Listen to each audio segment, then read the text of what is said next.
Shavua Tov à toutes et à tous. On se retrouve comme chaque dimanche, presque chaque dimanche, un dimanche sur deux, avec le Rav Yitzhak Chouraki, pour parler du Teilim qui est en lien avec la paracha, donc paracha de Vayishlach, et on va parler justement du chapitre numéro 140, Mea Arbaim. Donc il y a eu une erreur. Donc si vous avez un Tanar, un Sefer de Teilim, c'est le Teilim 140 qui sera développé avec le Rav Chouraki pour Midreshet Yehuda Manitou. Bechavod Rav. Erev Tov à tout le monde. En effet, le Mizmor qu'on va étudier, c'est le Mizmor Kouf Mem 140, qui est attribué par la tradition à la paracha Vayishlach, et qui en particulier est le Mizmor qui commence Lamnatseach Mizmor le David, Haletzeni Adonai me Adamra, me Ish Hamasim Tinsereni. C'est une prière de David Améler à Kadosh Baruch Hu, délivre-moi à Kadosh Baruch Hu, Haletzeni Hashem me Adamra, de l'homme méchant, me Ish Hamasim Tinsereni, de quelqu'un qui opère la violence, protège-moi. Tinsereni, Milachon Netzor, celui qui protège. C'est un Mizmor qui concerne en fait trois parties dans ce Mizmor. D'une part, la prière de David pour être sauvé de ses ennemis et la description des différents méfaits que ses ennemis manigancent contre lui.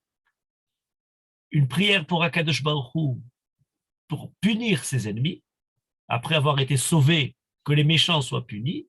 Et troisièmement, la description du sort qui attend les Rechaïm et la délivrance pour les Tzadikim. De manière, au niveau du Pshat, de manière, simple, ce Mizmor décrit David Améler en rapport avec ses différents ennemis, c'est-à-dire ceux qui le poursuivent, notamment Shaoul, lorsque David fuit devant Shaoul et ces différents gardes de Shaoul, qui sont le soldat de Shaoul, qui sont contre David. Mais en particulier, on a un point qui est profondément présent, même si on pourrait dire déjà que dans ce rapport de David Améler qui fuit devant ses ennemis, on lit assurément et aisément Yaakov qui pense à Esav, qui va peut-être l'arrêter. Il a peur de Esav dans son retour au début de la paracha de Vayishlach. Mais on a quelque chose de particulier dans le Mizmor, c'est que ça a un trait spécial. Au pasuk Dalet, on nous dit Shanenu leshonam kemon nahash.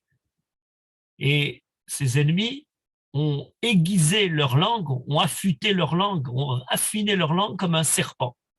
Et en particulier, quand il s'agit de David Améler, il s'agit des différentes délations dont il a été objet, notamment, on a en mémoire Doeg à Édomi, lorsque David est parti rencontrer le Kohen Gadol au Mishkan qui se trouvait à Nov, Doeg à Édomi, qui se trouvait aussi à cet endroit, va dire à Shaoul que le grand prêtre suite à cette conversation, aurait hébergé David, et Shaoul Améler tue tous les Kohanim de Nov, de cette ville-là, et ce n'est pas Shaoul qui les tue, c'est Doeg qui est à la fois le délateur et à la fois celui qui va accomplir cet acte, ce méfait violent contre les Kohanim de Nov. De la même manière, on a Anshe Zifim.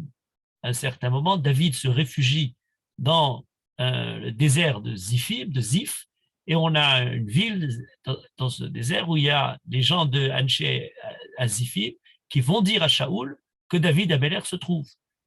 C'est deux exemples de délation dans lesquels David Améler, par la parole, risque d'être perdu. Et d'ailleurs, il y a un autre mot qui est dans notre Mizmor et qui fait aussi évoque cette affaire.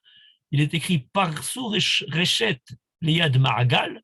Ils ont dressé un Rechet, un piège, Liad Ma'agal. Alors on dirait en général Liad Ma'agal, comme on dit Ma'agelotam, Ma'agelotecha, leur chemin, à leurs pieds, donc là, à mes pieds, à mes chemins. Voilà, ce sont ceux qui essayent de me de me piéger dans toute leur manigance. Mais on a, dans cette même affaire de David Midbar à Zifim, où le David décrit que David voit le campement de Shaoul qui arrive et va, pendant la nuit, rentrer dans le camp, et dans ce camp, on a Shaoul, et il est écrit qu'il est Shochev, et il dort, et Bama'agal.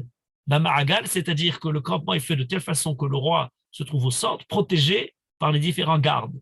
Et David réussit à s'infiltrer jusque devant Shaoul en lui prenant son hanit et sa pahat amayim, sa lance et sa cruche d'eau, et ne le tue pas pour montrer preuve de sa bonne foi qu'il aurait pu le tuer et qu'il ne le tue pas. Voilà le ma'agal que David réussit à pénétrer pour montrer qu'il ne veut justement pas apporter atteinte à Shaoul et qui se transforme par Sourechet Léad Ma'agal. Il dresse le piège, le filet sur mes chemins.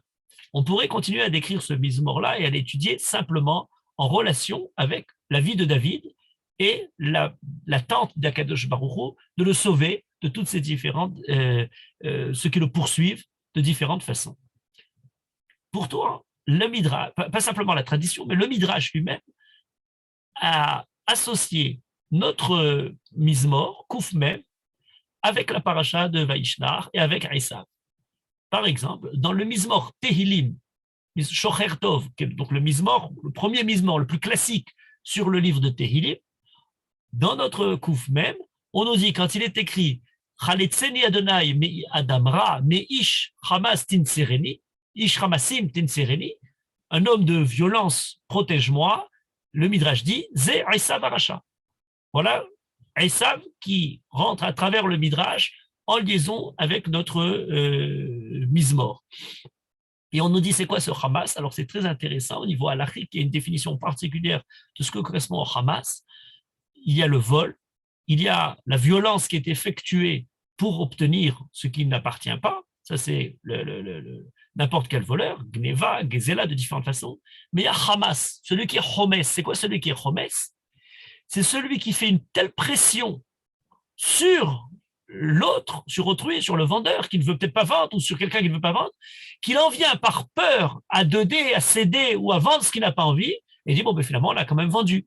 Dans le cas de Yaakov, cette idée, la Midrash dit, et c'était quoi le Hamas de Esav? Eh bien, c'est lorsque Yaakov va dormir, va yalen sham balaylahu, il s'endort en ayant peur de Esav qui va l'affronter le lendemain, va yikar minaba beyado minchale Esav achiv, et il prend toute son offrande, tous les cadeaux qu'il envoie à Esav. Il n'a pas envie a priori d'envoyer tous ces cadeaux, mais pourquoi il les envoie? Pour essayer d'apaiser Esav, qui risque d'être quelqu'un de violent. Et justement, à cause de cette violence, il les donne volontiers d'une certaine manière. C'est ce qu'on appelle Hamas. C'est pas celui qui dérobe en effectuant la violence, mais qui fait une violence qui précède ou qui essaye de faire peur, et par cette peur, il va entraîner le fait que l'autre se dépossède de ses biens. Et notamment, le Navi Ovadia, lorsqu'il décrit, alors c'est pas le Midrash qui rattache ce Meish Hamasim Tinsereni, en disant c'est Esav, le Navi Ovadia décrit en parlant de Yaakov, mais Hamas achicha Yaakov techasecha busha, de fait d'avoir dérobé par la peur en faisant la terreur à ton frère Yaakov, tu devrais avoir honte en faisant les tochacha contre Esav, contre Édom. Voilà donc ce mizmor interprété par le Midrash en relation avec Esav. Bien entendu, lorsqu'on nous dit un peu plus loin dans le mizmor, Ishlashon balishkon baaretz, Ishlashon baishkon baaretz, un homme de la parole, et on comprend qu'il ne s'agit pas de parole droite, mais au contraire de parole perfide. Balishkon baaretz ne réside pas dans la terre. Ish Hamasra, il reprend le mizmor encore une fois, cette idée de Hamas, Yetzudenu le madhefot, Rashi, dans ce pasouk-là, Ishlashon, c'est quoi Ishlashon? Zeu Esav, Kitsaïd Befiv. Et on sait qu'aussi par la ruse, par la façon de parler, d'enjoliver la situation, un peu le côté hypocrite devant Yitzhak, il était tzad et abriot bilshono dans sa façon de parler. Voilà la fin de ce mizmor, de ce pasouk. Ish Hamasra yetzudenu le madhefot. Alors, il y a différentes manières de lire ce pasouk. Yetzudenu sera chassé, les madrefot, jusqu'à être repoussé, jusqu'à, je dirais, culbuté, dégringoler. La chaîne d'achaf, d'achouf, on le pousse, on le fait tomber jusque dans les profondeurs. Et on dirait, alors, une première idée, Akadosh Baruch Hu le punira jusqu'à ce qu'il tombe les madrefot, jusqu'à ce qu'il tombe justement dans ce ravin. Nerashi l'explique de façon différente.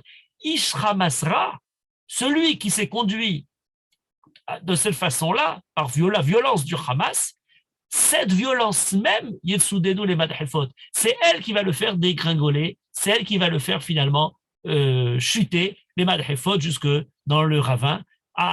Le mal est celui qui pousse vers justement la suite, la continuité de la punition ou de ce qui arrive finalement au pervers. Et d'ailleurs, le Mizmor se termine, Yeshevu Yesharim et Panecha, c'est justement l'idée qu'alors on retrouverait Yaakov aussi dans le Midrash, Yoshev, Yeshevu, Yoshev Alim.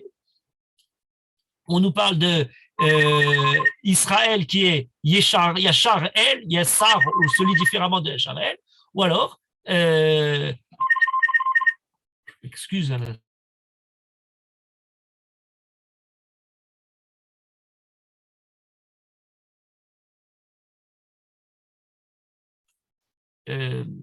et donc on nous parle à propos de Yaakov, à la fois qui est Yoshev Wali, à la fois qui est Yesharim, Yashar El, et aussi Et Panecha, tout le début de la paracha, Raïti Et Panecha, qui rod Pene Elohim, on a cette idée de Panim qui revient de façon Peniel, Penuel, etc., dans la rencontre de Yaakov avec les anges. Voilà différents éléments, petites allusions, des mots qui semblent nous accrocher avec la conduite de Esav ou de Yaakov, et de cette façon-là, ce Mizmor se rattache, d'après le Midrash, à Esav. Par exemple, lorsqu'il est écrit « Asher chashevu ra'ot balev », ils pensent, ces méchants, ces pervers, le mal en leur cœur, eh bien, ce serait l'idée de Esav, « Yikrevu yeme evelavi », que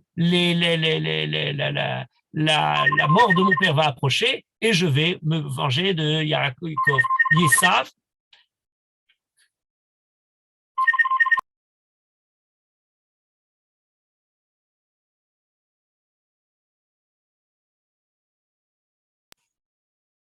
et Esav est justement dans cette idée Chashvu Ra'ot Balev, et celui qui est en son cœur essaie de faire du mal, il cherche à manigancer contre Yaakov. Voilà, ce passouk-là le rappelle.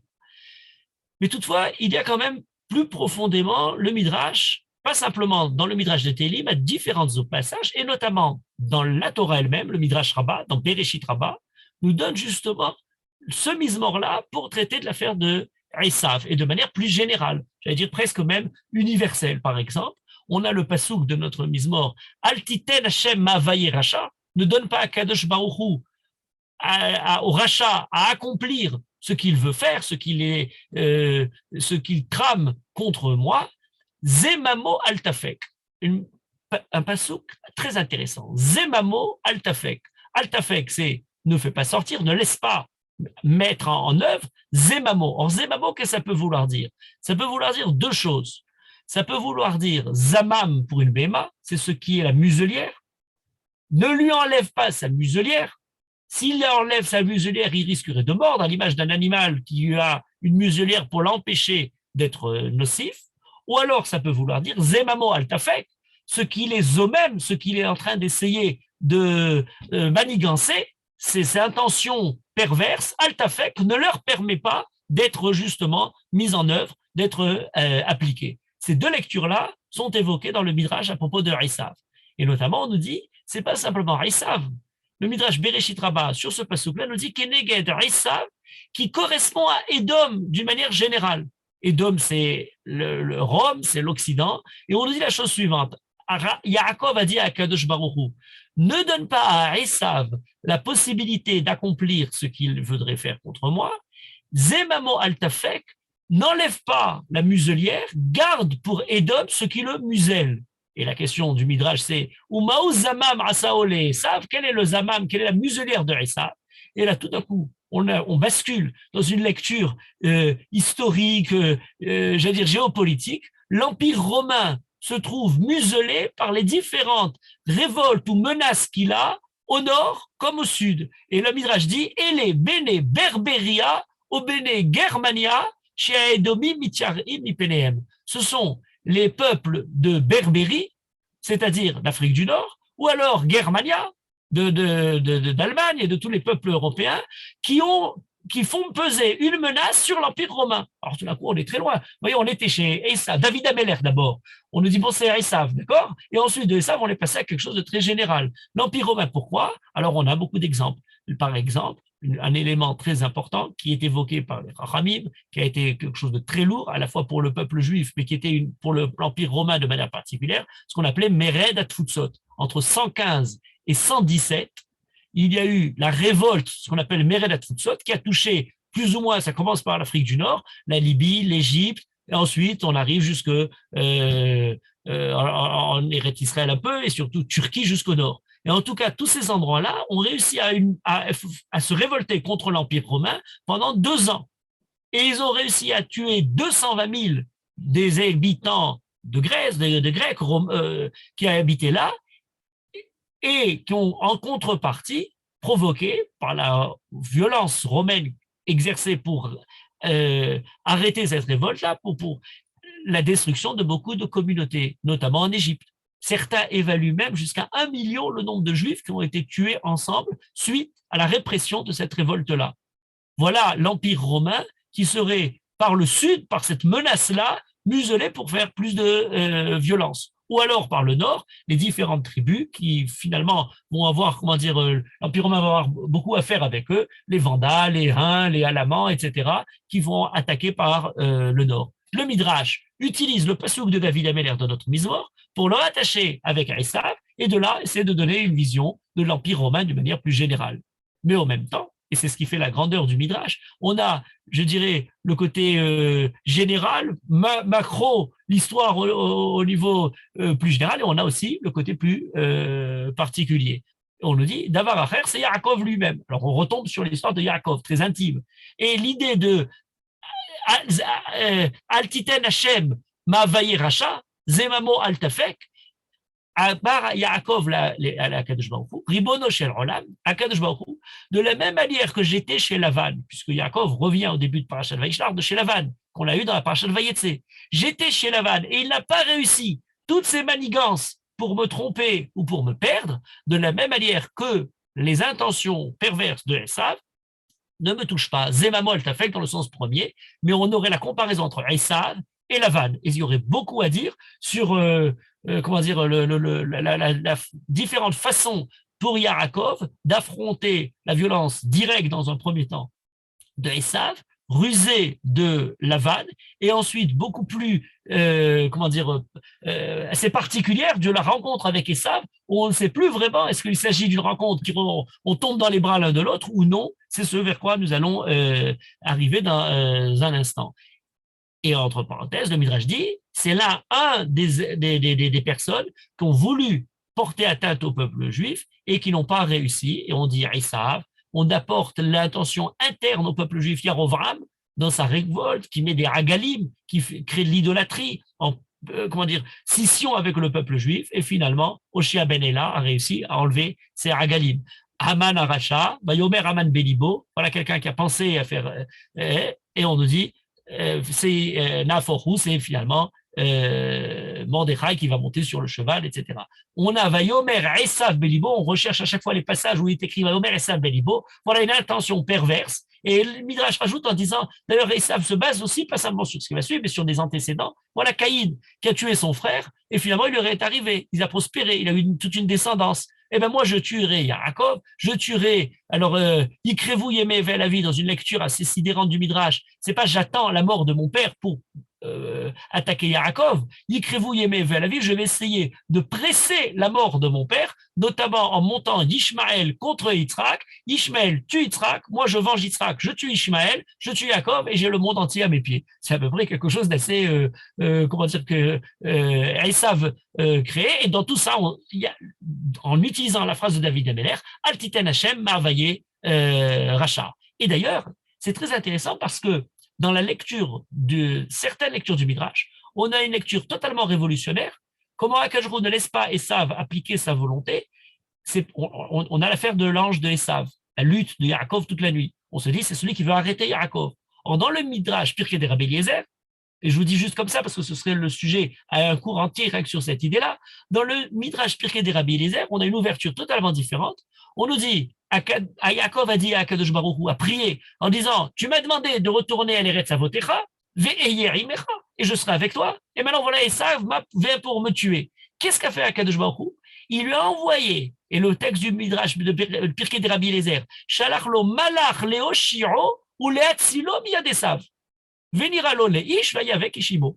L'ange, l'homme qui rencontre dans la nuit, n'est pas celui qui vient pour arrêter Yaakov, mais au contraire pour le sauver de Esav. Comment il le sauve de Esav?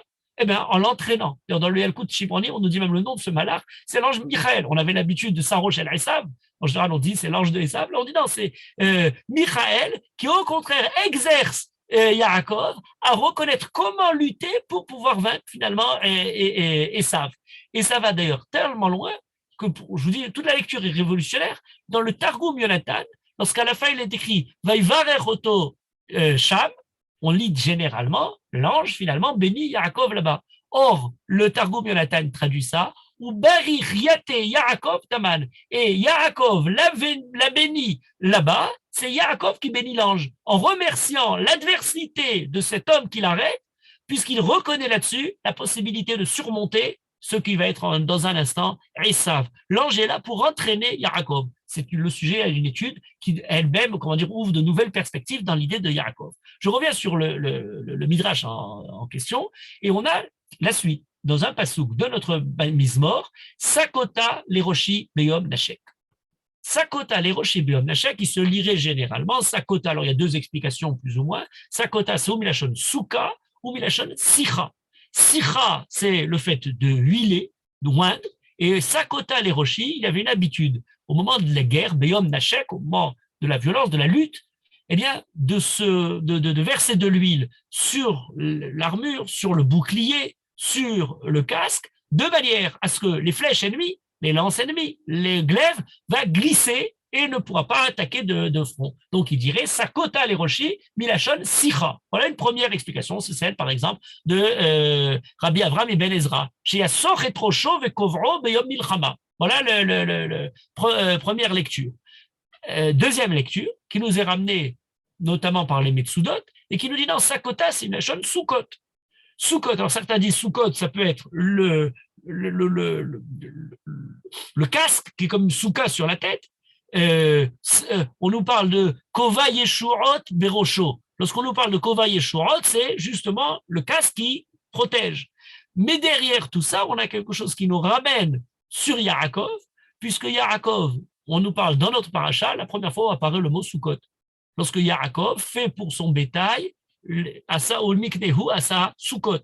Et ça devient la souka, le symbole même de la protection d'Akadosh Baruch Hu pour le peuple juif, comme le berger vis-à-vis de son troupeau. Et donc là, on a quelque chose d'autre, c'est que tout d'un coup, Yaakov évoquerait, le Mizmor évoquerait à la fois le moment de la lutte, mais à la fois la protection d'Akadosh Baruch Hu. Pourquoi ces deux aspects? Eh bien parce que le mot Beyom Nashek se lit de manière double, comme le pasouk de la paracha se lit de manière double. On a dans l'idée de Beyom Nashek un pasouk qui est repris par le Midrash de la Halacha et par le Midrash de la Haggadah de deux façons. Lorsque Esav approche Yaakov, il est écrit Vaïshakeu, Vaïvku. Esav court vers Yaakov, Vaïshakeu. Et alors ce Vaïshakeu est très, interprété de façon différente. La première, c'est Milachon Neshika. Vaïshakeu, il est en train de l'embrasser. Vaïvku, les deux frères qui pleurent l'un dans l'autre, des retrouvailles, c'est merveilleux. On a l'impression de rêver, on se dit, mais l'histoire va bien finir. Et il y a des points sur ce Vaïshakeu. Et on nous dit non, Vaïshakeu, c'est pour nous dire, s'il y a des points, qu'il a voulu faire comme s'il l'embrassait, mais en fait, Vaïshakeu, il a voulu, Vaïnacheru, il a voulu le mordre. Alors là, l'embrassade se transforme en violence. Et puis il y a Rabbi Shimon Bar Yochai qui dit non, pas du tout. S'il n'avait pas eu les points qui changent le sens du perséouk, quand on aurait lu Vaïshakeu, naturellement, on se serait dit, il ne veut pas l'embrasser, il veut le mordre. Et s'il y a des points, c'est pour changer le sens, qui n'est pas celui qu'on lirait, et donc pour nous dire, il a véritablement voulu l'embrasser. C'est très surprenant, Rabbi Shimon Bar Yochai inverse. Il dit, Esav naturellement sonnait Yaakov, et lorsqu'il dit Vaïshakeu, il l'embrassait. Qu'on le dise sous cette forme-là ou sous l'autre forme, il y a ambivalence, ambiguïté dans le texte, pour savoir est-ce que c'est une retrouvaille dans laquelle on est dans la neshika, dans l'embrassade, dans les grandes effusions de sentiments, de retrouvailles, ou alors on est au contraire dans la lutte qui continue, peut-être de manière un peu plus insidieuse, mais qui essaie malgré tout de taper. Or, dans notre Mizmor, on a cette idée-là, Beyom Nashek, et le Midrash fait allusion au livre de Michelet. Et dans le livre de Michelet, on a un pasouk qui se rapproche d'une autre, où on nous dit Ne'emanot pitzei ahava, ohev, pardon, ve'na'atarot neshikot soné. Ne'emanot pitzei ohev, les blessures, les ptsarim qu'apporte quelqu'un qui aime sont sincères, sont, je dirais, presque fidèles, restent malgré tout marque d'affection, alors que neshikot soné, les effusions, les embrassades de quelqu'un qui est en haï, na'atarot, sont trompeuses, sont grandes, mais sont aucune utilité. C'est un passage très intéressant pour nous dire, faites attention. Il y avait un proverbe qui disait, une pierre que t'apporte un ami, appelle-la une pomme. Voilà, il a quelque chose où j'ai l'impression que c'est rien, mais donnez-lui quelque chose. Les pizzas et ohev, alors l'exemple qui est ramené par le Midrash est très intéressant, c'est Achia Shiloni, un tzaddik, qui est en train de présenter pour le peuple juif une tochacha, et dans cette tochacha est assez violent contre le peuple juif, et le Midrash dit, la kelala de Achia Shiloni contre le peuple juif était beaucoup mieux que toutes les brachot et tout le côté hypocrite qu'ont voulu les ennemis d'Israël donner, notamment Bilham, par exemple, qui semble être celui qui bannit le peuple juif, mais derrière ces bénédictions, on entend la haine qui perce.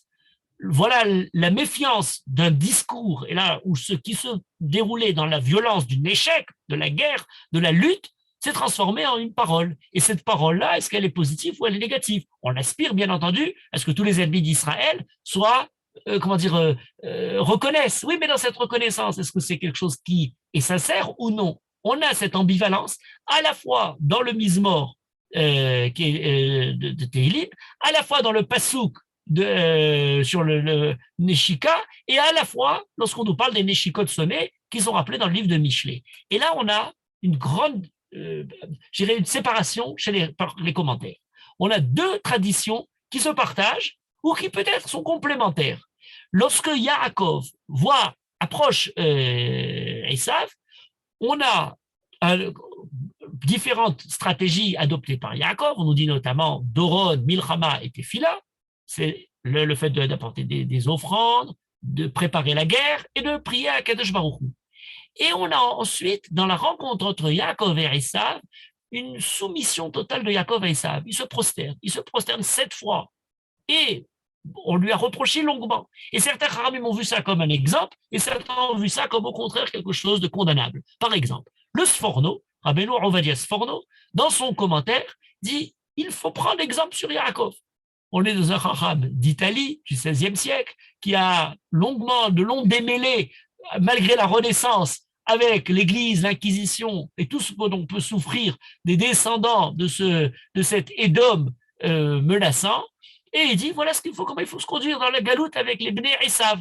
C'est-à-dire savoir, au contraire, apaiser cette violence de Esav par le fait de courber les chines, de se prosterner, d'avoir ce discours-là, d'Esav. Il va même très loin, le Sforno, parce qu'il dit, et si les Biryonim de l'époque de la destruction du temple à Yerushalayim avaient adopté cette conduite de Yaakov, le temple n'aurait pas été détruit. Ils ont adopté la méthode violente. On a Rabbi Yochanan Zakkai, on n'aura jamais la réponse véritable à ce genre de questions-là, réécrire l'histoire. Mais voilà, on a cette idée-là, et il dit derrière les clalotes, derrière ce côté-là, on a aussi quelque chose de positif qui vient.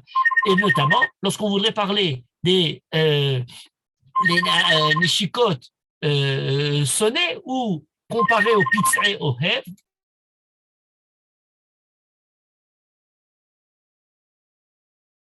comparé au Pitzrei Ohev, on reprend toujours cet exemple de Achia Shiloni, qui a émis à l'encontre du peuple juif des tochachot très difficiles, mais même derrière ces tochachot, une des tochachas dont il parle, c'est Veika Hashem et Israël, Kacher Yanud Akane Bamaim. Le peuple juif sera courbé, balayé comme le vent fait se courber le jonc, le roseau dans l'eau.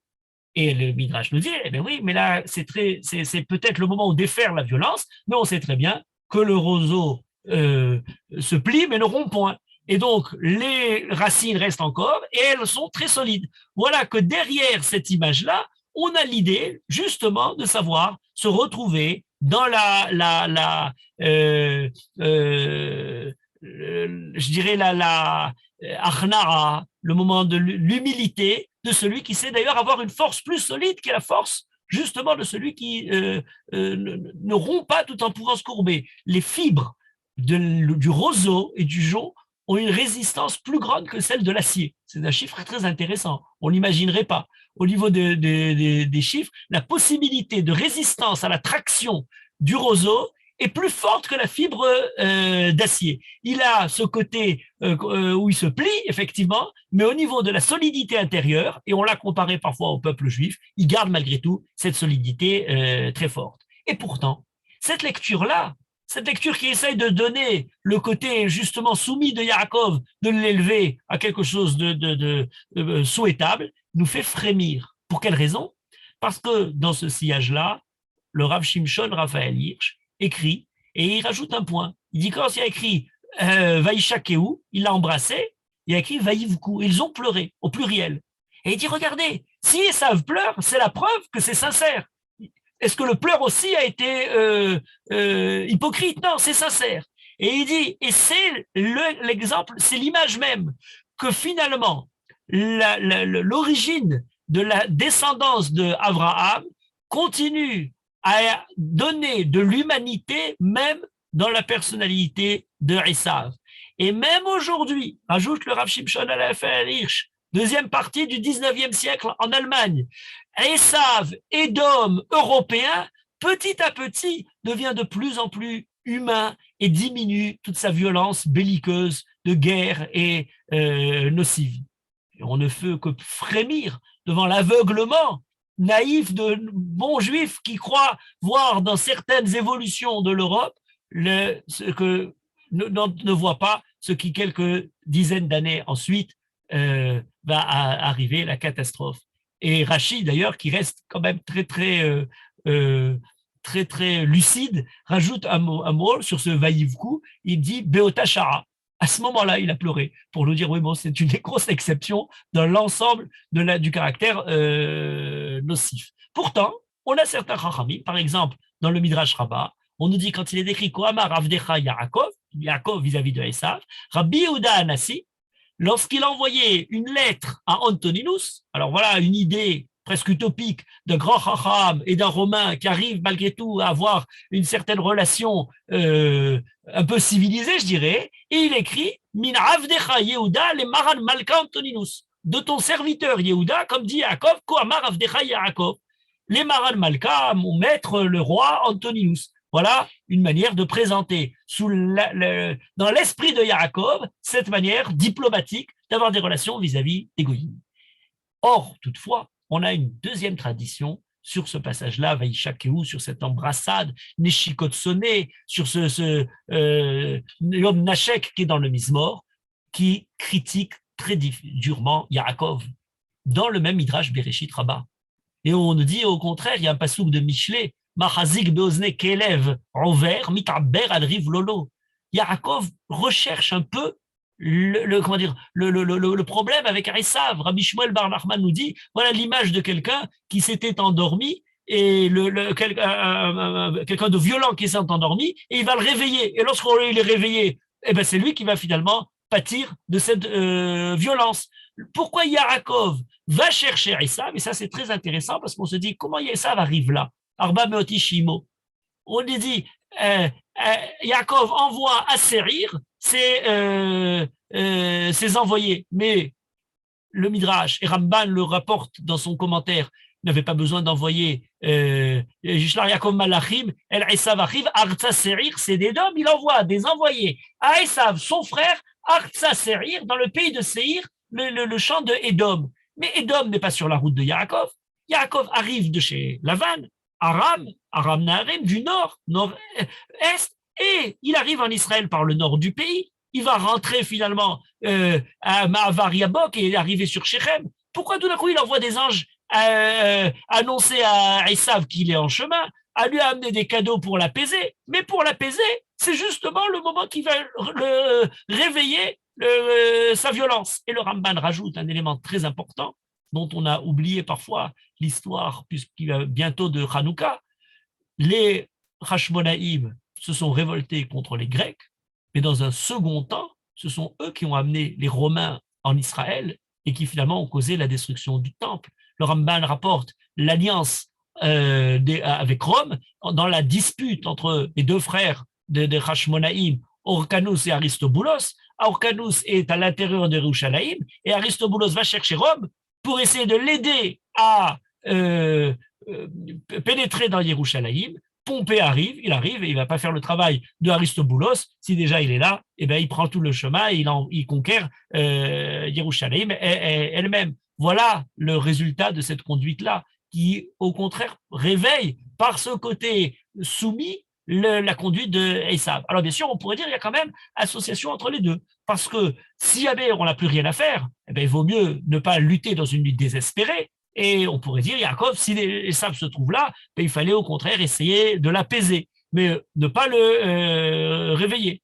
Toutefois, même dans cette lecture-là, on nous dit, mais la perversité est présente jusqu'à la fin de ce passage-là. Donc, que dit Esav à la fin du passage? Nisra venelecha velecha lenegdecha. Allons-y, allons ensemble. Où allons ensemble? Comment Esav peut-il appeler Yaakov à venir avec lui alors que Esav se trouve à Seir? Alors, de deux choses l'une. Ou Esav dit à Yaakov de venir à Seir et donc de ne pas rentrer en Israël, et donc le vice se trouverait justement dans le fait de faire abnégation du retour en Israël, ou alors c'est Esav qui dit viens, allons ensemble et retournons en Israël et on va se partager le pays dans ce cas-là. Dans un cas comme dans l'autre, Yaakov reste diplomatique en lui disant je ne peux pas avancer, les enfants, tout le campement est trop lent, et malgré tout, il ne continue pas avec Esav. Voilà la perversité. C'est ce moment-là dans lequel Yaakov comprend que Esav veut le détourner de cette voie-là. Toutefois, on ne comprendrait pas tout ce passage-là si on ne portait pas le point peut-être essentiel de notre Mizmor sur un pasouk et qui va nous permettre d'ouvrir même la perspective de ce Mizmor de David Ameler vers Yaakov et finalement de manière beaucoup plus générale. J'évoquais tout à l'heure le pasouk où David décrit les méchants qui le poursuivent. Shanenu leshonam kemon achash. Chamat arshuv tachat sefatemo sela. Ils ont affûté, affilé leur langue comme un serpent. Et le venin de arshuv est sous leurs lèvres. On a là deux images qui sont évoquées. Le serpent d'une part et arshuv de l'autre part. C'est quoi ce arshuv? Alors arshuv, on sait qu'il y a du venin. Bon, certains ont dit, puisque c'est du venin, on a le serpent au début, c'est une sorte de serpent. Toutefois, Rashi, et cette explication-là, par exemple, c'est celle de Rabbi Avraham Ben Ezra, qui dit c'est comme une sorte de serpent. Et puis voilà, on reste dans la sorte de serpent. Ou Radak, un serpent venimeux. Rashi, pourtant, nous dit non, Arshuv, c'est comme Akavish. On a dans l'hébreu deux racines, deux lettres qui parfois s'inversent, comme Simla, Salma. Et donc, on pourrait dire Arshuv, Akavish, c'est-à-dire l'explication qui a été retenue en Israël, c'est l'araignée. Et ça, c'est très intéressant. On a deux images qui sont évoquées par David Ameler pour parler justement de la conduite de ces Récharim qui viennent, je dirais, de façon indirecte, à la fois sous la forme du serpent ou sous la forme de l'araignée. Pourquoi je dis de manière indirecte? Parce que vous avez vu la démarche du serpent. Le serpent, quand il s'approche, il fait comme une sorte de danse à droite, à gauche, il tourne un peu autour. On a un peu l'impression qu'il nous fascine dans sa danse, mais au fin du compte, il pique.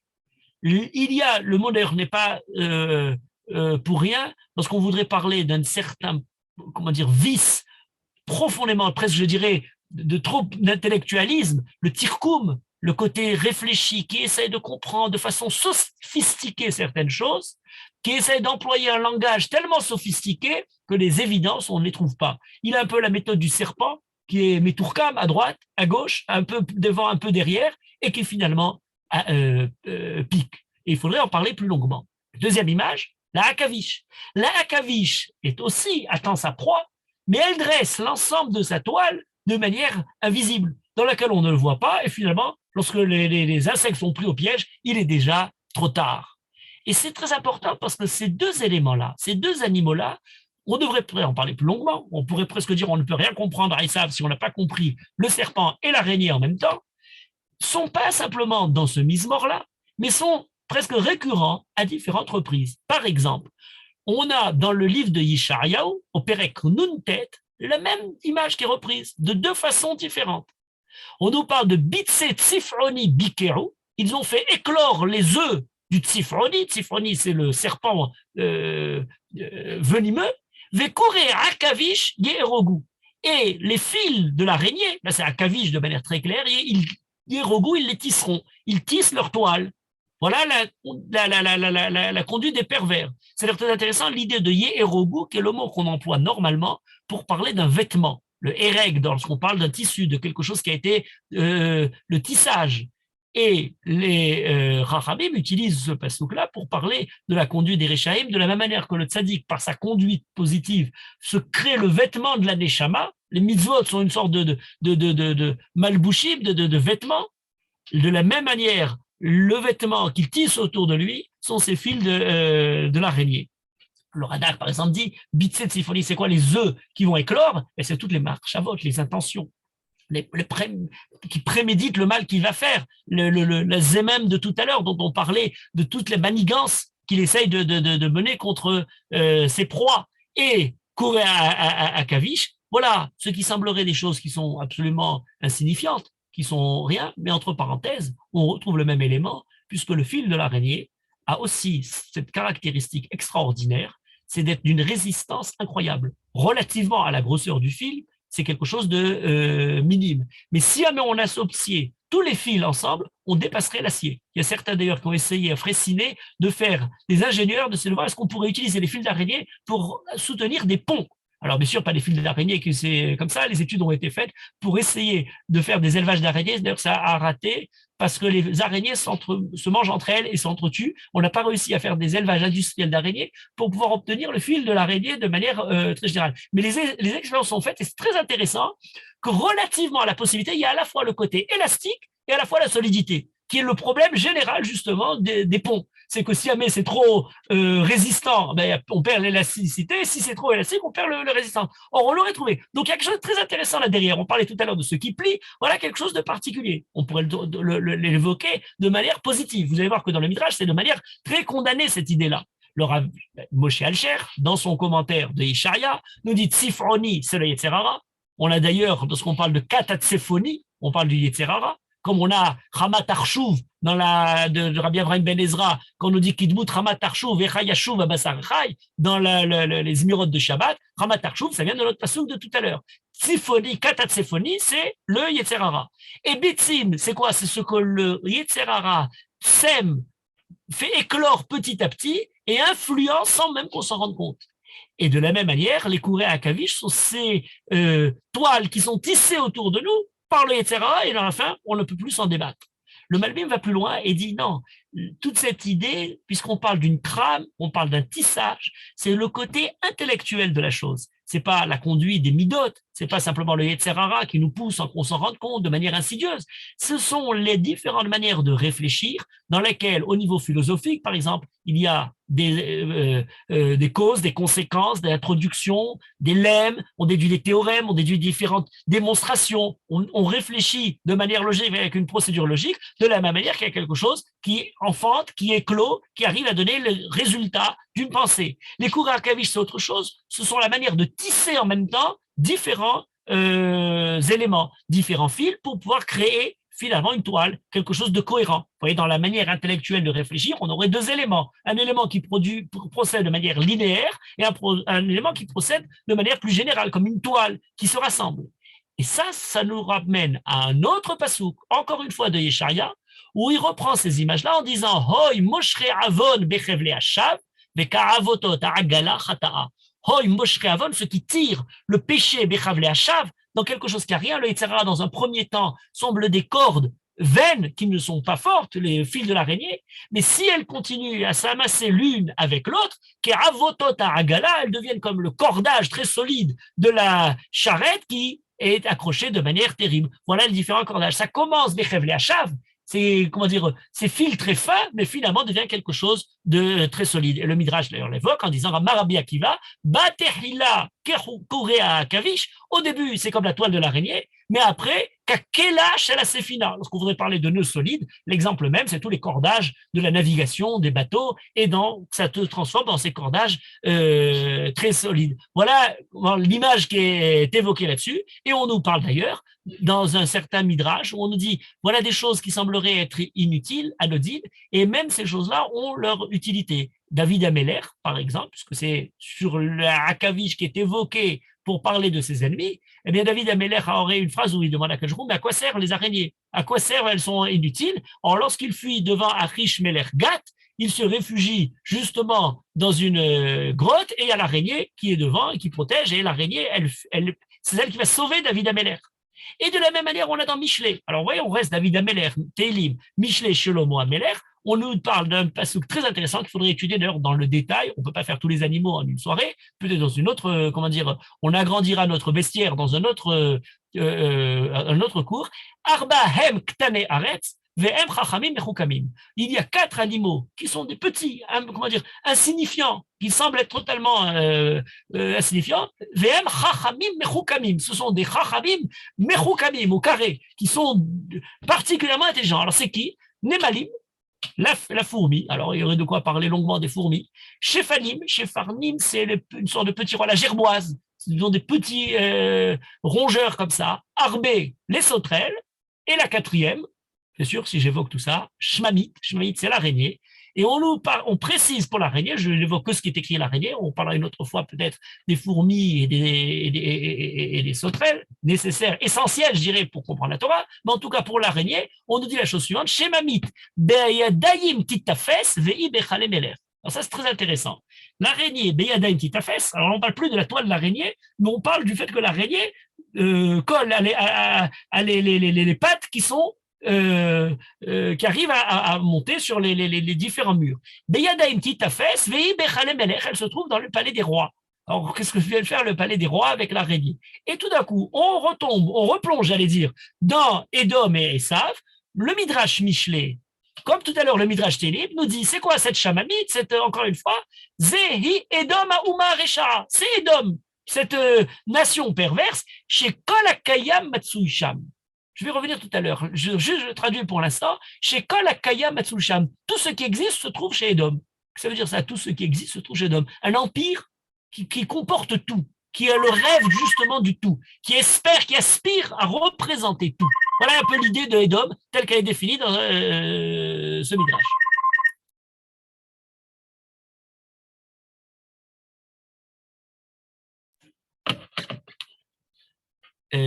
Donc voilà qu'est-ce qu'on nous dit à propos de la shmami de l'araignée. Dans un deuxième midrash, on nous définit ça de manière plus particulière. On nous parle de Esav. Et on nous dit, cette shemamite beyadea titafes, elle arrive à coller sur les murs, elle se trouve dans les palais des rois, en collant, montant sur les murs, grimpant sur les murs. Eh bien, on nous dit, c'est le midrash de la chose suivante, Mipnema Zacha Esav les Malchut. Pourquoi Esav a réussi à accéder à la royauté, a eu tous ces rois, on les cite justement à la fin de la paracha, Mipene chez Kibed Aviv, parce qu'il a honoré son père. Voilà le kavod d'Esav. Le bien, malgré tout, lui a donné une certaine récompense, était récompensé. Et d'où on voit ça, chez Neymar, chez Mamit, Beyadem Titafes, Vei Bechale Beyer. Chez Beyadem Titafes, ses mains, c'est ses actions, elle va finalement bénéficier des actions de ses mains, et c'est pour ça qu'elle se trouve dans le palais des rois. De différentes façons, que ce soit au niveau historique, on parle de Édom, plus très très universel, on parle de Esav, le personnage, on retombe sur l'araignée. Pourtant, chez les commentateurs, on a différentes explications qui restent dans le pshat, et très amusant, très intéressant. Je veux dire, parfois le pshat est même plus intéressant qu'autre chose. On nous dit les choses suivantes, par exemple, dans le Pirouche des Metsudot, Rabbi Moshe Alshir, dans ce passouk de Bichelet, nous dit la seule chose suivante. C'est quoi Bemaase Yadea Titafes? Il dit, elle travaille par son œuvre des mains. C'est elle qui va essayer de travailler pour pouvoir avoir ses proies, les mouches, les insectes qu'elle est en train de chasser. Alors qu'elle se trouve Bechale Meler, dans les palais des rois, ou dans les palais des rois, toute la profusion, l'abondance, la richesse est là, malgré tout, l'araignée continue son travail. En effet, les araignées ne font pas de distinction si elles sont dans un palais ou elles ne sont pas dans un palais. Ces petits animaux-là continuent à travailler. On pourrait dire le même des fourmis ou autre chose. Et de là, nous dit le Ramalcher, c'est une leçon de morale au niveau du moussard pour apprendre à travailler Beyegi à Kapav et ne pas profiter de la richesse des autres, même si serait-elle celle du roi. Voilà un petit élément qui nous apporte là-dessus. On a un chacham très intéressant, Rabbi Saadia Hazoviv. Rabbi Saadia Hazoviv était un chacham d'Algérie du début du XVIIIe siècle, écrit un livre qui s'appelle Tochachot Moussar, un des grands commentaires du livre de Michelet. Et il dit la chose suivante, il dit les palais des rois sont des palais qui sont dorés, avec tout un tas de richesses, et qui sont difficiles, puisque là, l'araignée devrait glisser. Et pourtant, même si jamais ils ont toute cette richesse-là, l'araignée continue à s'y trouver. On se dit, bon, que ça vient faire l'histoire, le côté doré qui glisse. Non, non, ça en va plus loin. Parce qu'on a une situation de Rabbi Yitzhak al-Rama qui, dans son commentaire de Michelet, nous donne la clé. Il nous dit, non, c'est très intéressant. L'araignée a la possibilité, justement, de distinguer entre ce qui est les fils d'araignée les plus invisibles pour pouvoir attraper les animaux, ou alors pour pouvoir créer des fils d'araignée plus solides pour pouvoir justement résider. Elle sait gérer le poids de ses proies et de grossir ou non les fils de l'araignée. Ça, c'est intéressant, on ne savait pas trop. Mais après, il rajoute, mais quels font les palais du roi, le palais de là derrière? Il dit, c'est très intéressant. Les palais des rois sont des palais qui sont, alors on disait tout à l'heure, ils glissaient. Non, c'est pas glissé. Ils sont très hauts. Ils sont très grands. Il y a, dans ces palais des rois, on ne peut pas arriver à hauteur. On ne peut pas même nettoyer ces hauteurs. Et donc, en fait, ce que vient dire ce passouk, c'est que dans le palais des rois, c'est là, au contraire, que résident les araignées. Il y a d'autant plus d'araignées qu'il y a de richesses où les palais des rois. On a l'impression qu'on est en train de rigoler là. On dit, c'est pas possible, qu'est-ce qu'on nous parle de se trouver les araignées? Mais pourtant, c'est très intéressant. D'après Rabbi Yitzhak al-Rama, un des grands chachamim d'Espagne du XVe siècle, on nous dit non, la définition d'un palais de roi, c'est l'endroit où se trouvent les araignées. Alors là, ça devient très intéressant. Tout d'un coup, on fait le rapport, pas du tout, on court-circuite, j'allais dire, deux choses qui ne sont a priori pas du tout, comment dire, que n'ont rien de commun. Au contraire, eh bien non, il nous dit, il y a peut-être d'autant plus d'araignées qu'on se trouve dans cet endroit, dans le lieu du pouvoir, dans les lieux de la richesse. Et là, c'est presque, j'allais dire, ça devient fulgurant si on réfléchit de cette façon-là.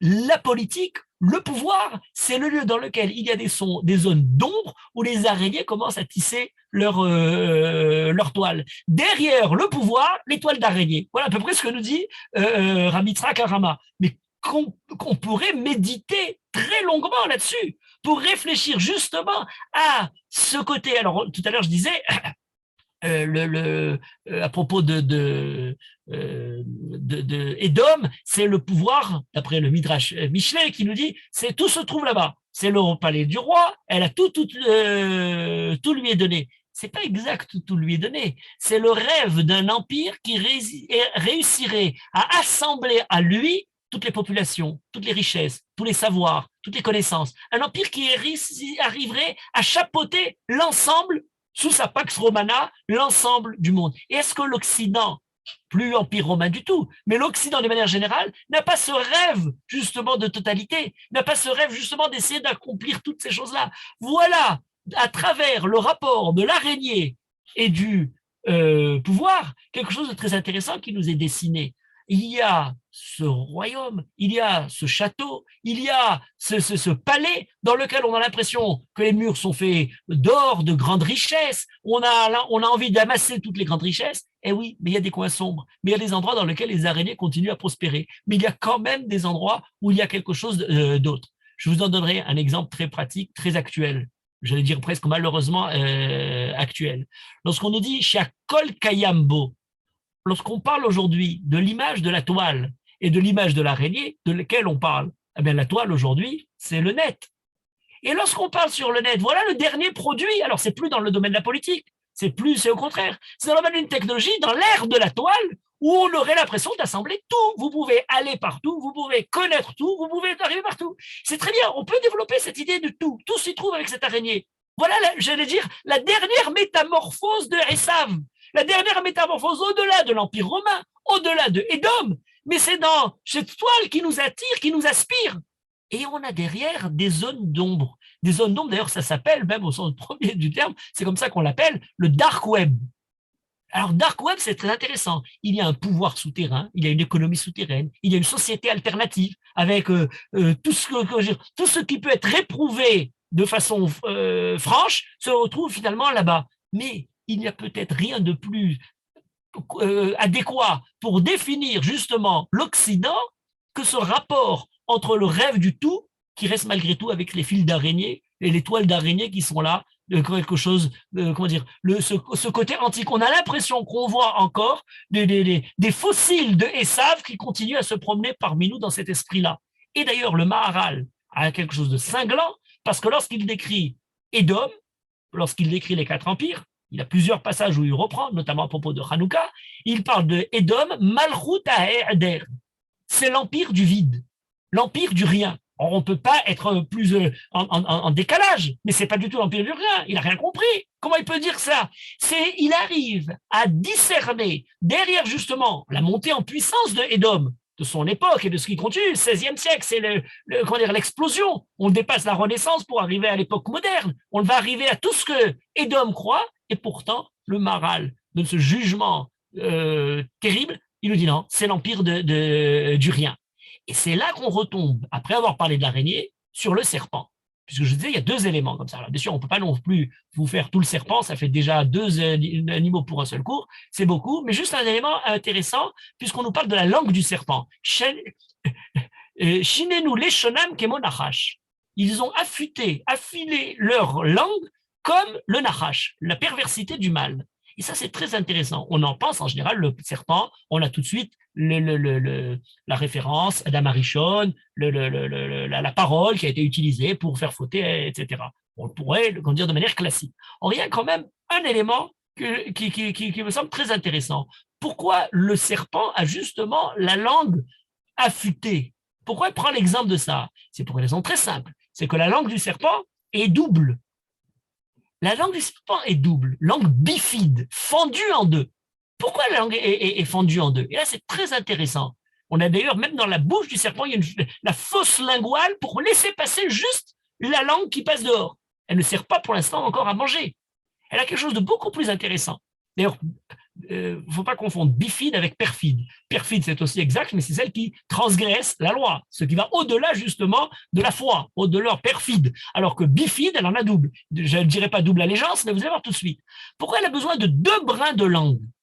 Il y a sur la langue du serpent des récepteurs qui arrivent à capter de manière j'allais dire scopique, si on pouvait parler comme ça, en stéréo, les informations chimiques contenues dans l'air. Et c'est en les transmettant par l'organe de Jacobson au cerveau que le serpent arrive à s'orienter, à reconnaître par les contenus chimiques où se trouve sa proie. Plus que par la vue, c'est par la langue qui justement est fourchue pour pouvoir capter à 2 niveaux différents et avoir la notion de perspective, comme on a 2 yeux qui nous donnent la vision de la perspective. Ce n'est pas les yeux, c'est la langue qui effectue cet élément-là.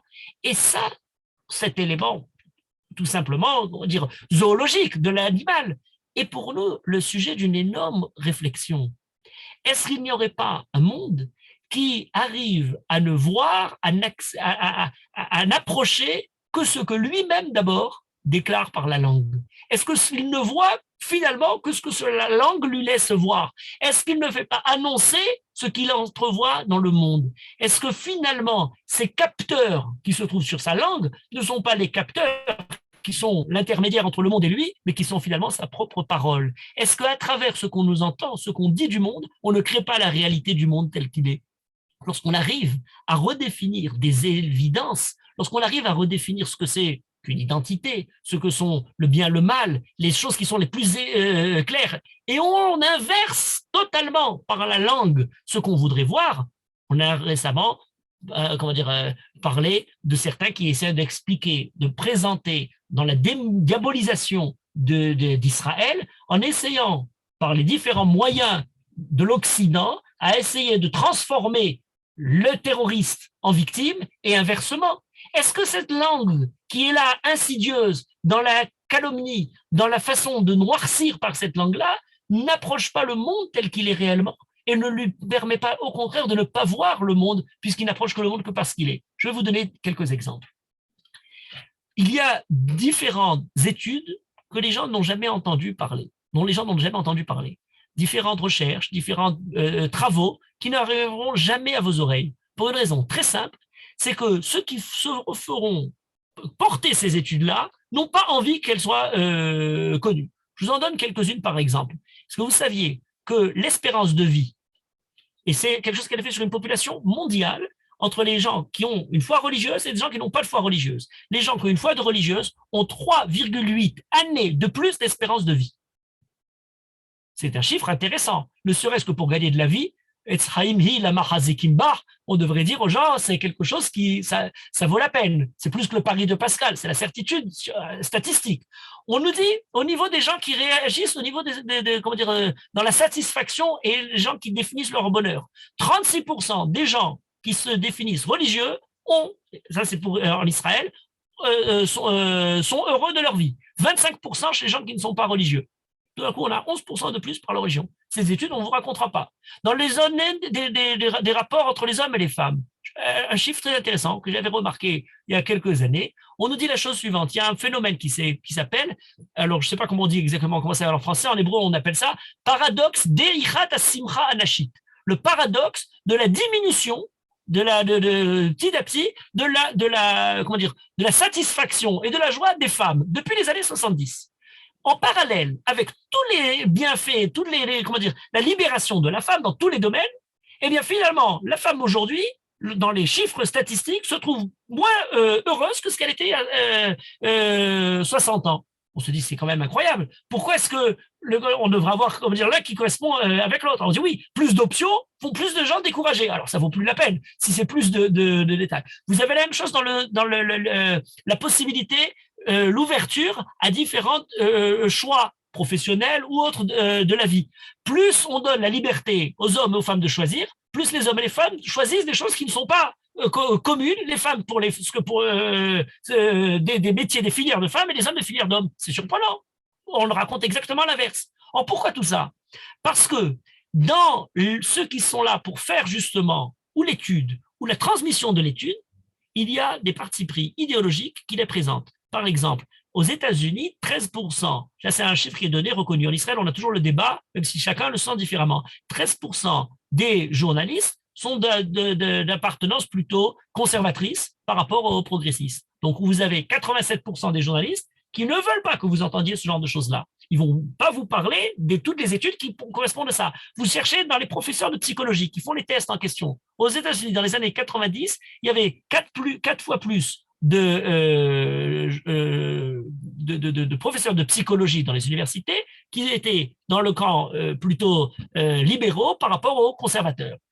En 2016, on avait 1 pour 17 conservateurs pour 17 libéraux. Vous comprenez que les résultats vont être totalement différents, vont totalement être biaisés. C'est par la parole, c'est par la volonté de présenter quelque chose qu'on croit que le monde correspond à ce qu'on a dit. Ça correspondrait presque à ce que quelqu'un a décrit dans le régime soviétique, lorsque les gens disaient la vie de l'homme dépendait simplement de la dénomination de quelqu'un. Vous avez quelqu'un qui a traité quelqu'un d'autre de trotskiste, qui était en dehors de la bienveillance du pouvoir, vous étiez déjà quelqu'un de condamné. Peu importe ce qui s'est passé dans la réalité. La parole définissait quelque chose et en tant que telle, elle représentait la réalité elle-même.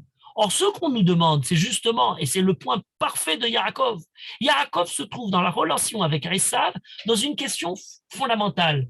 Est-ce qu'il est vrai? Alors, j'ai dit l'ambivalence de Esav, mais plus que l'ambivalence, il rencontre l'ange. L'ange, nos commentateurs nous disent, c'était un rêve ou c'était un homme concret. Il en ressort boiteux. Est-ce que du rêve, il a pu ressortir boiteux? On a, à travers Yaakov, justement, le défi de savoir où se trouve le côté du réel et où se trouve véritablement ce qui est simplement dans le rêve. Le rêve peut être aussi positif, c'est celui de Yaakov, qui lorsqu'il sort de Vayetse, il entrevoit toute l'histoire du monde, les nations, les royaumes, tous les empires, et son histoire personnelle ou l'histoire du peuple juif à travers lui. Voilà que Yaakov revient en Israël. Lorsqu'il revient en Israël, il rapproche Esav. Et encore une fois, même question, Kitsaïd Befiv.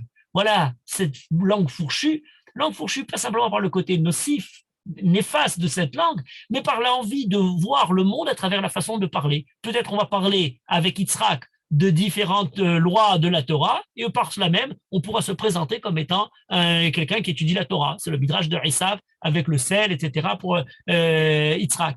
Voilà la question fondamentale. Est-ce qu'au réveil, au matin, ce qui avait été tissé comme toile dans l'esprit va quelque chose qui va être confronté à la réalité ou non? Il y a une très belle phrase dans une des poésies de Paul Valéry qui s'appelle Aurore, et Valéry décrit les idées justement qui ont été tramées pendant la nuit, les secrètes araignées dans la ténèbre de soi.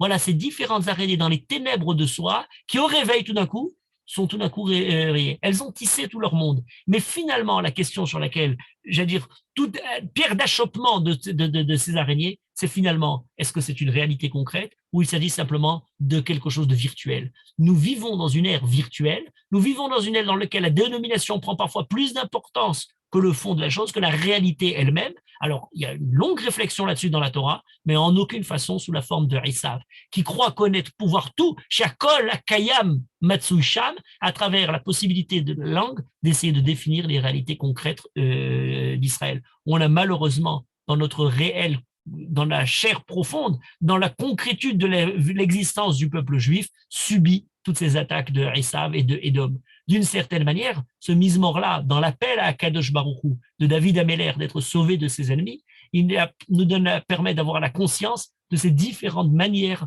dont se trame la lutte contre David Améler, dans laquelle se trament les différentes attaques contre le peuple juif, et nous pouvons, à travers cette connaissance-là, espérer que se réalise la dernière partie du mise-mort, dans laquelle Akadosh Baruch Hu intervient pour sauver le peuple juif, pour sauver David Améler et Yaakov des mains de Esav.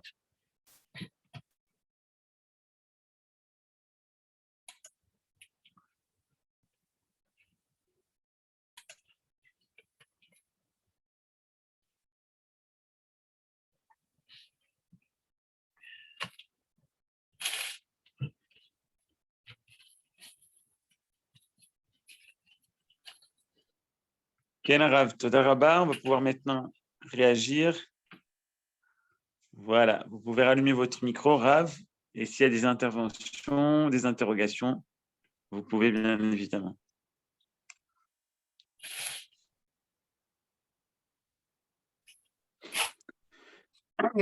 Et moi, j'avais une question, Rav, qui est peut-être en dehors. Oui. Et je ne sais pas si vous l'avez dit, mais quand vous avez parlé de la neshika, est-ce que le mot neshek, une arme, vient de la même racine?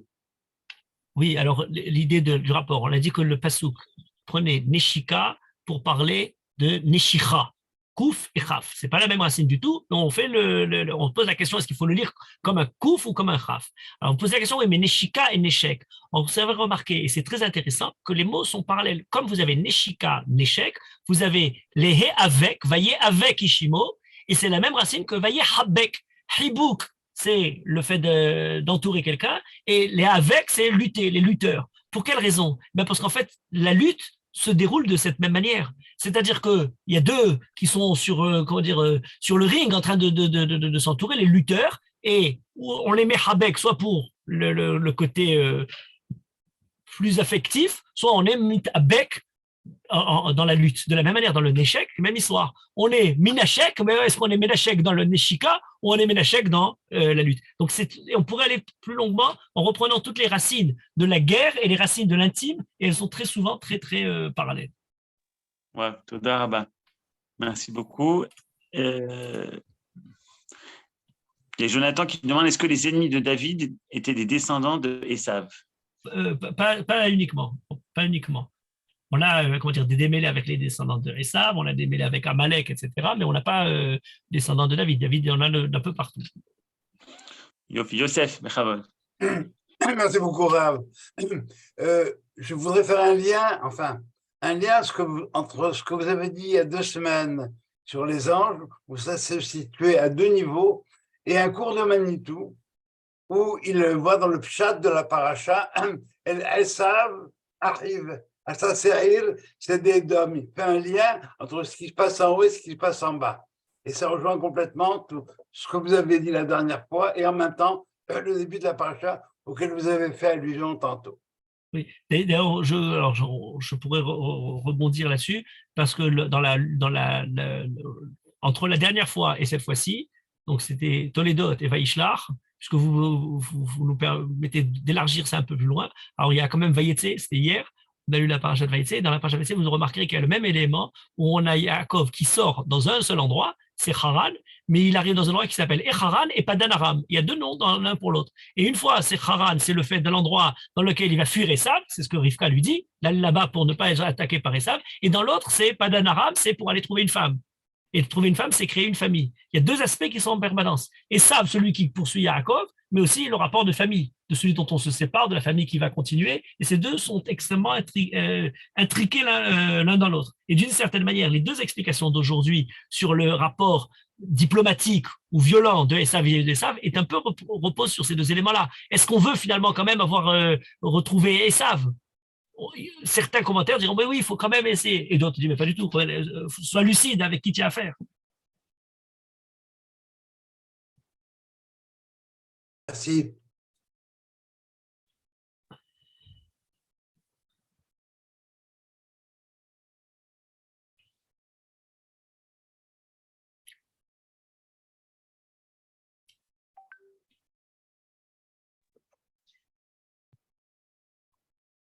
Pièce du silence, j'en profiter pour poser une question qui est pas directement reliée au cours, mais qui me tarabuste un petit peu.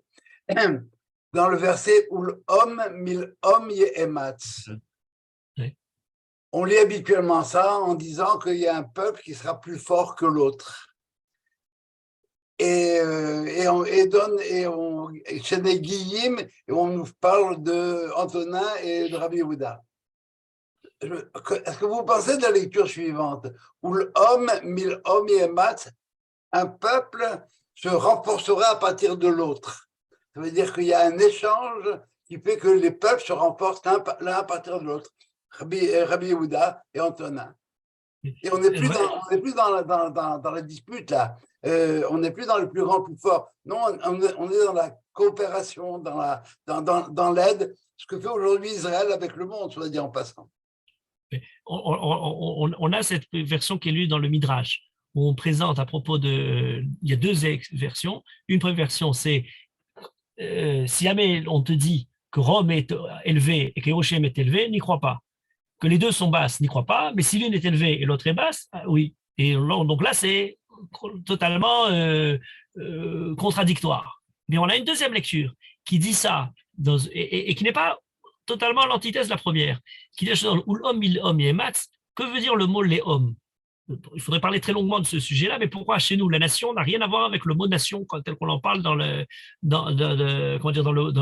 monde goy. Même dans le monde goy, lorsqu'on voudrait parler justement de la Ouma, la nation, on parle de mère patrie, ce qui est quelque chose qui ne marche pas, puisque la mère, c'est mater, et patrie, c'est pater. Donc c'est la mère ou c'est le père. Lorsqu'on dit chez nous, le homme, mille hommes et matz, les hommes, c'est l'AM, c'est le rapport de filiation vis-à-vis de la mère. Et dans le rapport de filiation vis-à-vis de la mère, il y a une possibilité de sortir d'une certaine mère. Alors pour Yaakov et Esav, les deux sont de Rivka. Mais pour nous, et le Midrash ramène ça de différentes façons, on a à propos d'un passage qu'on est Imer HaMitzri, ta mère est égyptienne. On s'est extirpé de la mer de l'Égypte. On a réussi malgré tout à récupérer quelque chose. C'est pas quelque chose qui est simplement l'un qui monte et l'autre qui descend, mais c'est un peu on a la possibilité de s'extraire de la mer, et dans le sens réel défini, finalement, on dit le Mashiach se trouve au port de Rome. Pourquoi le Mashiach se trouve au port de Rome? Parce qu'il a besoin de s'extraire justement de Rome, de récupérer ce qui avait été les étincelles dispersées un peu à Rome, et à partir de là, de se grandir. Et là, il n'y a plus simplement l'idée l'un qui monte et l'autre qui descend, mais au contraire l'idée d'un apport qui peut être un birour. Les Mekoubalim parlent de l'idée de birour. On a la possibilité de faire le tri, d'éliminer. D'ailleurs, à propos de cette même idée, dans la paracha même, lorsque Yaakov revient de chez Lavan, il n'y a pas que l'agression de Lavan, il n'y a pas que la ruse, la tromperie de Lavan. Yaakov a réussi à récupérer de Lavan à la fois ses filles, mais aussi à la fois la richesse. Et le bétail, c'est d'un côté, de l'autre côté, les différentes... Donc, il y a une idée dans laquelle il y a quelque chose qui passe, il y a quelque chose qui reste. Et dans ce sens-là, comme dans toute génération, dans toute possibilité d'enfanter, il y a quelque chose qui passe, il y a quelque chose qui reste. Et donc, on pourrait avoir malgré tout une certaine ascendance qui peut se dérouler. Plus simplement, l'homme, l'homme, comme deux frères qui sont simplement, je dirais, horizontales, mais la possibilité, au contraire, d'élever ce qu'on a déjà gardé à partir de Esav. Sur le terreau de Esav, on en extirpe les fruits qui ont pu être semés de la Torah et pour pouvoir les ramener vers leur origine, vers Israël. Vous voyez, ça peut se comprendre dans quelque chose de plus complexe que simplement les deux aspects, tout en ne perdant pas cette idée-là. C'est pas en opposition à elle, mais en complément.